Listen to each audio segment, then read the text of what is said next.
mayamna khawrang gi video ngai dang modna channa wa chu wana na chu na sem ba video ni se mayamna video se skip to bidan jang bisi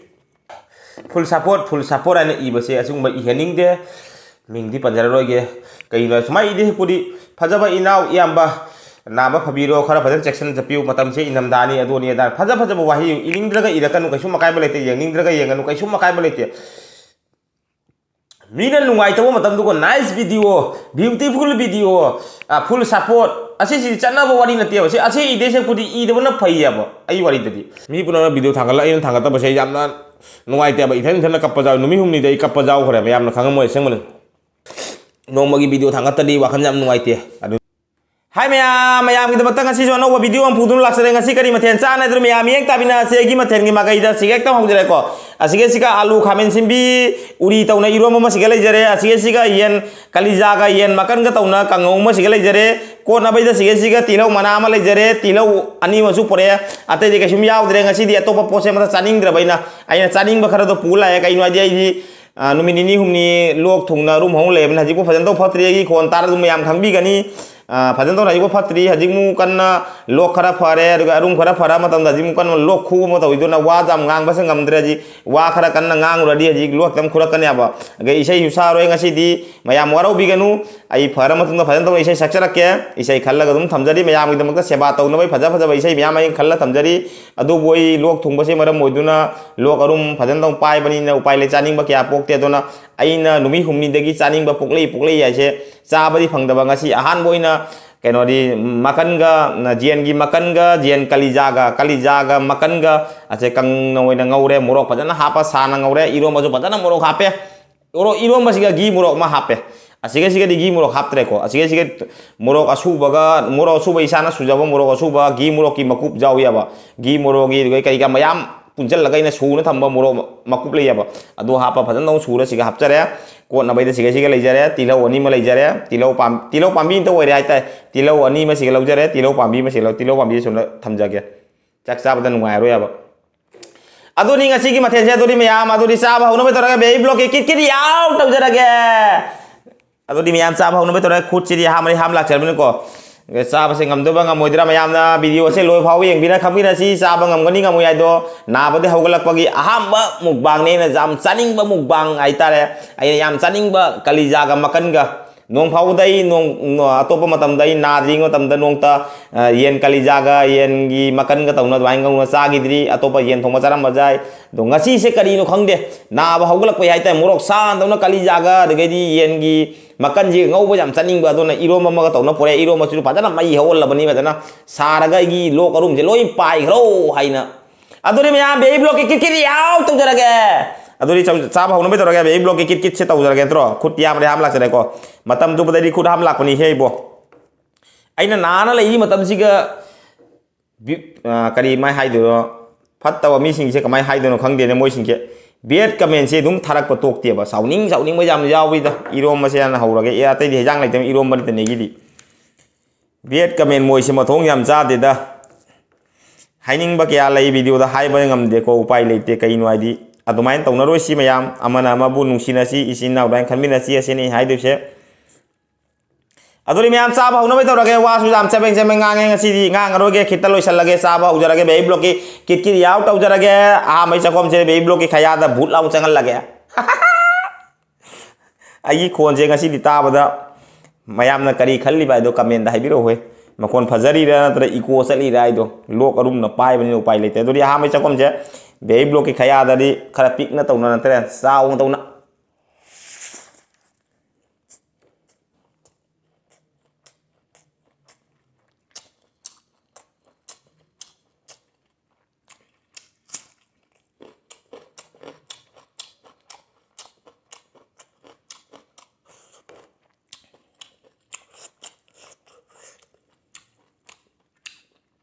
jen kalija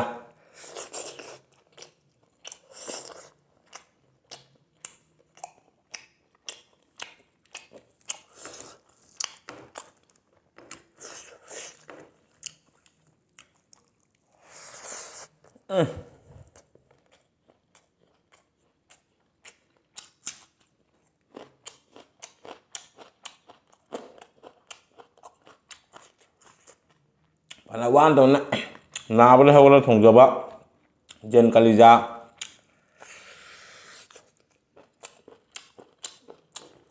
ꯌꯦꯟ ꯃꯀꯪ ꯏꯔꯣꯝꯕ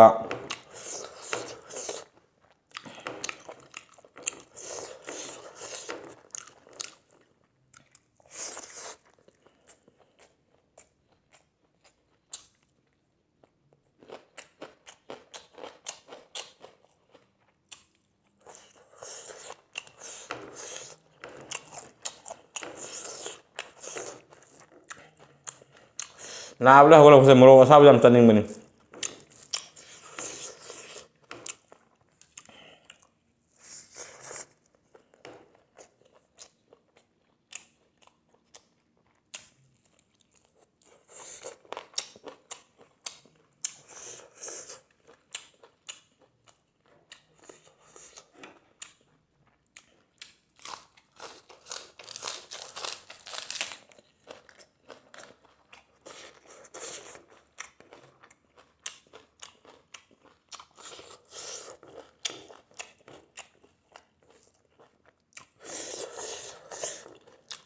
ꯐꯖꯅ ꯁꯥꯔꯦ ꯃꯣꯔꯣꯛ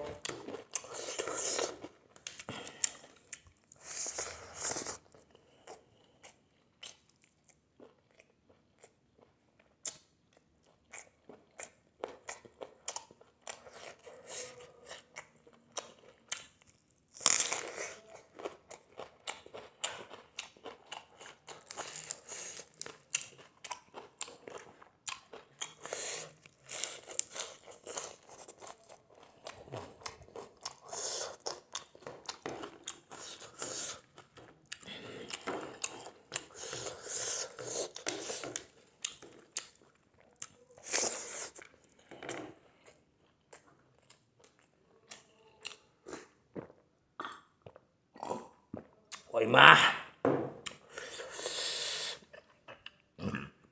ꯃꯣꯔꯣꯛ ꯁꯥꯔꯤꯉꯩꯗ ꯏꯁꯤꯡ ꯑꯆꯥ ꯊꯛꯆꯜꯂꯗꯤ ꯂꯣꯏꯔꯦꯕꯣ ꯑꯔꯨꯝ ꯄꯥꯏꯅꯕ ꯇꯧꯔꯤꯃꯦ ꯇꯧꯔꯤꯁꯦ ꯃꯣꯔꯣꯛ ꯐꯖꯅ ꯁꯥꯔꯦꯕꯣ ꯚꯤꯗꯤꯑꯣ ꯂꯣꯏꯔꯛꯄꯗ ꯀꯔꯤ ꯑꯣꯏꯕ ꯈꯪꯗꯦ ꯑꯩ ꯐꯤꯕꯝ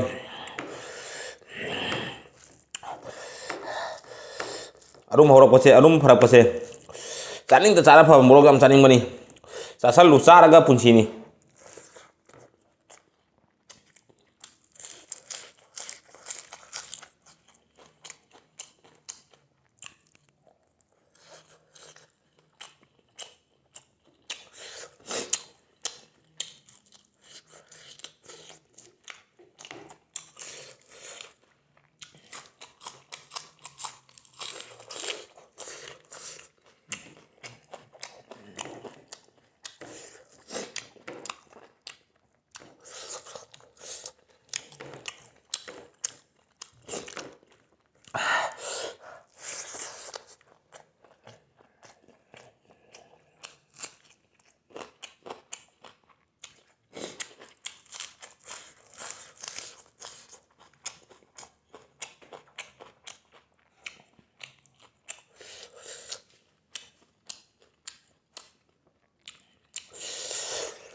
ꯃꯍꯥꯎ ꯂꯩꯇ꯭ꯔꯦ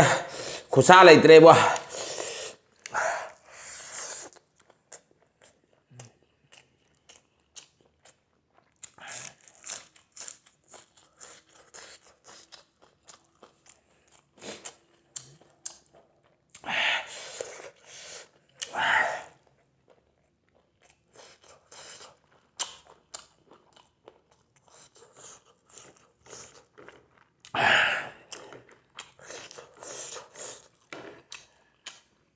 ꯄꯤ ꯇꯥꯔꯦ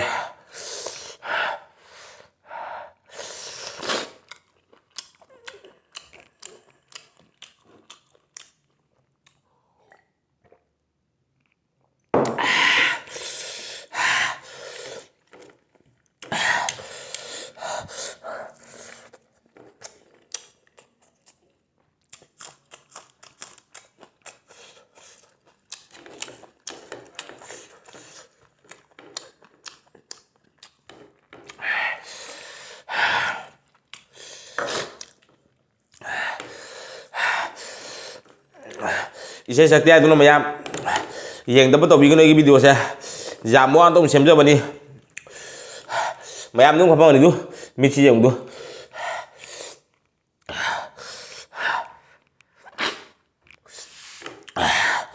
luar ya buah ini luak kuda ni ada isai sakti biwan ni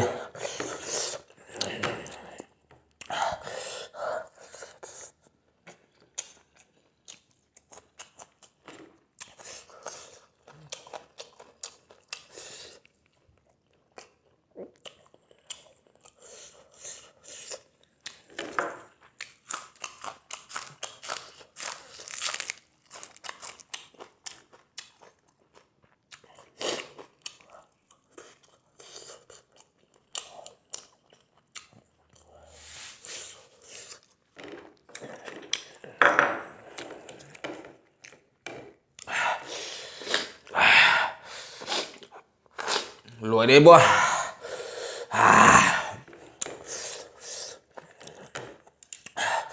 wangan ini begini lah sungangem deh baibun kape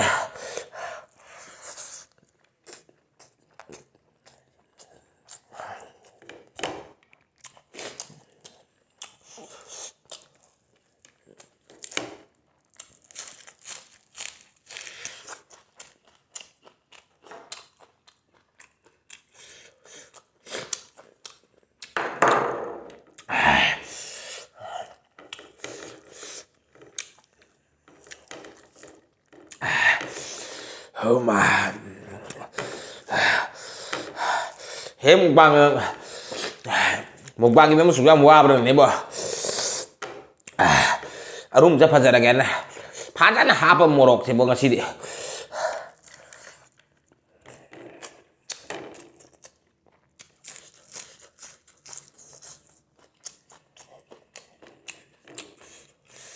mayam gua kan di kang deh kok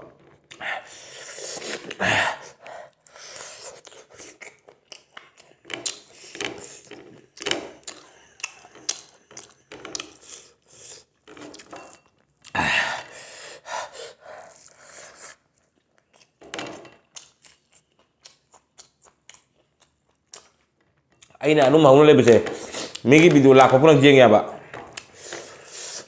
aduh aja ayo karena nungai tuh empuk ya pak mi pun ada video tanggal lain tanggal apa saya jamna nungai tiap itu kan kapal jauh numi humni dari kapal jauh kore mayam nak kangen mau eseng mana ai channel sih kah YouTube dah eseng bawa ina real ina ngau deh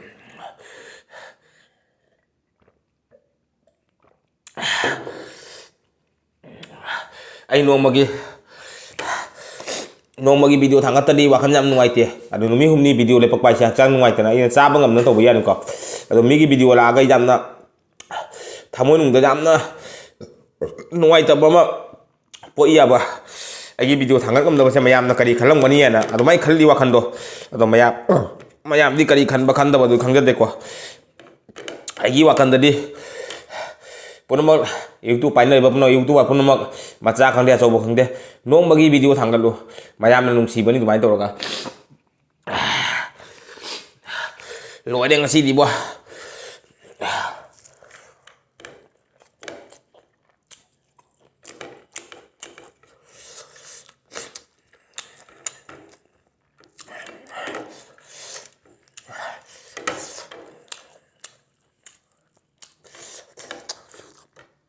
mayam là khâu làm cái video ngày đang có là chân là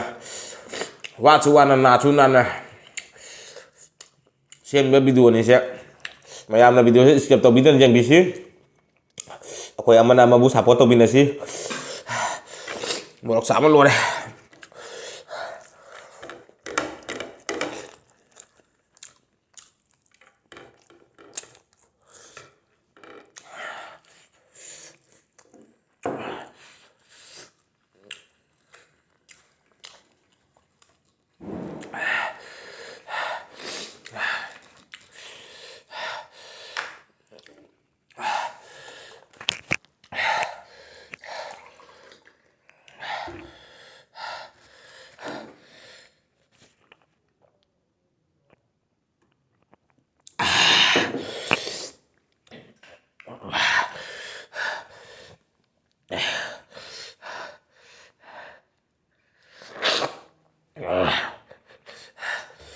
mayam waraubiगनु चाक चाबदा नातोन सुमांग सुरु start तौ यादुना आई मोरक सामंगिन तौबनी चाबा सुरुबना Matang video lotion तौरगे दो मयाम दई वा खतंग हाइजनिंगी मीना नारे ना post थांगल मतुंग video सेमना थांगल मतुंग मयाम दा खंगनिंग थांगलपै वानी आई हेंग हंसिदगी video थांगप ngam बजायगी problem ले यादुना अदुगी मरक्तबु मीना फुल सपोर्ट आने इबसे असुंग इहेनिंग दे मिंगदी पंजररोगे कईनो सुमाई इदे पुरी फजबा इनाव इयाम्बा नाम फबीरो खरा फजन सेक्शन जपियो मतम से इनमदानी अदोनी दा फजब वाही इनिंद्रगा इरकनु कैसु मकायब लेते यंगिंद्रगा यंगनु कैसु मकायब लेते मीना नुंगाइतबो मतम दुको nice video beautiful video full support असे सि चन्नाबो वारी नते बसे असे इदे से पुरी इदबना फैयाब आई वारी ददी अर फरे मयाम वारो बिगनु वासुवा नंगा सिदी ना भावरकबे मुबांग सिजोई लोइना लोसम ngमोइदरा खलमबनी लोसनजा खरे मयामगी मतेंगदगी हाइबा तारे मयामगी मतेंगदगी आई ngasi आईगी वीडियो से सक्सेस ओइरे आईदी पुरक मतम खंजरमबनी ngमगनी थादे कइनोनी हक्चांग नुंगाइतबना चाबा थकबा यादे रोई खतंग फरकबा गइना चानिंगबा हयांग से हेक ओइगिबे तुगा एकदम फजन चंगरे मोरक से दी फादना साहलगा चारबनी लोइरे अदो हयेंगदगी फजन तौना मथंग मनाव तौना दुम वीडियो चेंथरानी हाइबा यारे बे ब्लॉग की ngasi fare do mayamna nungsibiduna be blog ku amukta khara yangna phabiwana amukka hanna amuktang comment faja thabirau ai hayengdagi mathang naina amuk hanagi be blog to oijarage ado asiaraga mayamdagi kainabagi athang lawjarage video se yengba nungaragadi like share comment tawba kaubiganu channel sida nong sang pai sinau sin lega channel se bu subscribe to mudabna bell icon katang launi pa kaubiganu asiaraga मोर सामने intro को लोई मांग रहा माने video है यंगबन वारगदी like share comment तब काउबीगनु channel सिदा न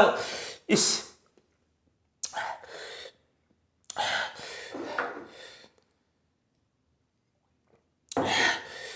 मयाम चाब सुरुबना मतंगदा वीडियो है लोसन में तोरगा वीडियो है यंगबन वारगदी लाइक शेयर कमेंट तब काउबीगनु चैनल सिदा न वंसा पैसिनाउ सिंग लेगना चैनल से वो सब्सक्राइब तो मतलब बेल आइकन कत्रंग लाउनी प काउबीगनु दो दी है यंगी अनो वीडियो थांग प गुडी की सोंगी मनाक कत्रंग ने कने बादोगी जमकता चैनल सब्सक्राइब तो मतलब बेल आइकन कत्रंग लाउनी प काउबीगनु हाने जेंग लेजरिबा इचे सिस्टर ब्रदर बु मयाम हाइडिंग आदि बेबलों थागतसरी मयाम नुंग सिबिदुना की वीडियो सुबो खरा सरसर लाउना खरा चियार तो बिरो अच्छे यारगा मयाम दे काइना बगी आथंग लौजरगे ngasi की बेबलों ससरगे नेक्स्ट वीडियो रंग फंगना रसी बाय बाय।